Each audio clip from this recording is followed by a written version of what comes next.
आपका ना मैसेज आ रहा ना कॉल आ रहा। हाँ? जाएगा ना 1 बजे रात में मैसेज कीजिएगा। वाइफ के साथ में सोता हूँ उस समय मत फोन कीजिएगा।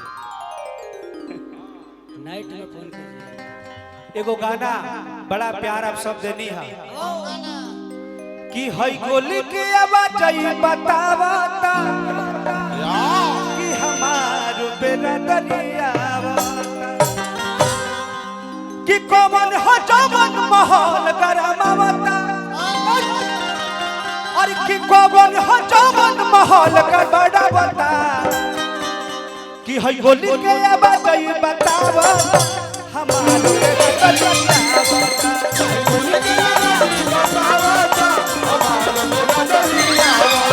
हई गोली के आवाज बतावता कि हमार बेरा दरियावा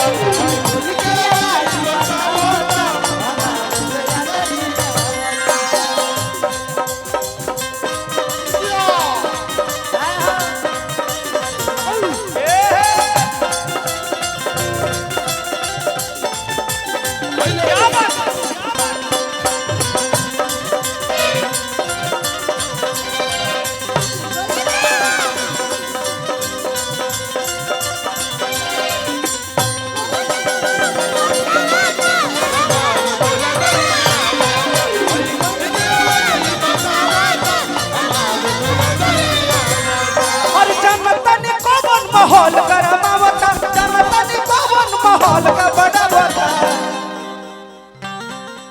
और की हई होली के आवाज बतावता कि हमार बेरा दरियावता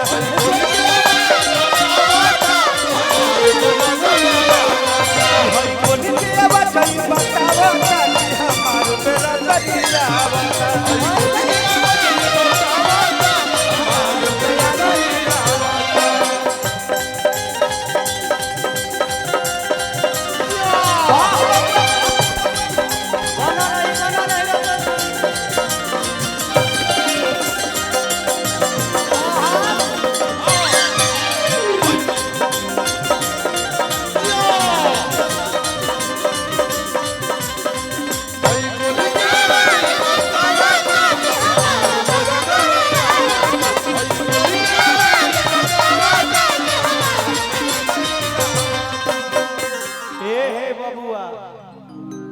कि कोई सुधार जे भी पड़ल बपाले असही अहिर जान वीर ना कहले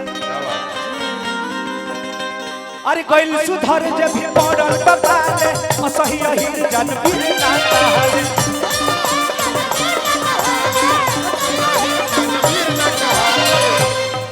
अरे लेकर आई फल कमने को बच्चा मांगावता कल चमकावता और की हई गोली के आवाज बतावता कि हमार बेरा दरियावता। बहुत आप सब प्यार आशीर्वाद देने गाना मगर चाहब कि जौन माहौल में अपनी गाइल बने जा और वो माहौल भी लड़की लोग नहीं खेला हो डांसर जी 2-4 गीत हमको सुनाई जब आइले बनी तो दरमुंडा। हाँ जी, अरे कोई डांसर उन्सर हो नृत्यांगना हो तो बाउंसर महोदय सम्मान के साथ लाओ बेटा मेरे हवेली में पेश करो उसे। हमारी उठा के हाँ हाँ थोड़ा सा पीछे आप लोग जाइए। अगर लड़की बड़ी से तो बुलाओ। कुछ डांसर लोग हैं तो व्यवस्था किया जाए, मंच पे बुलाया जाए ताकि गीत और संगीत के साथ साथ जब तक भाव नृत्य न कि हमारा बेरा दरी के पावर बबेस अरे खाटी देहाती मराद होल देसी और कैसी हो चादरी कहाँ रह रही हो क्या हाल है?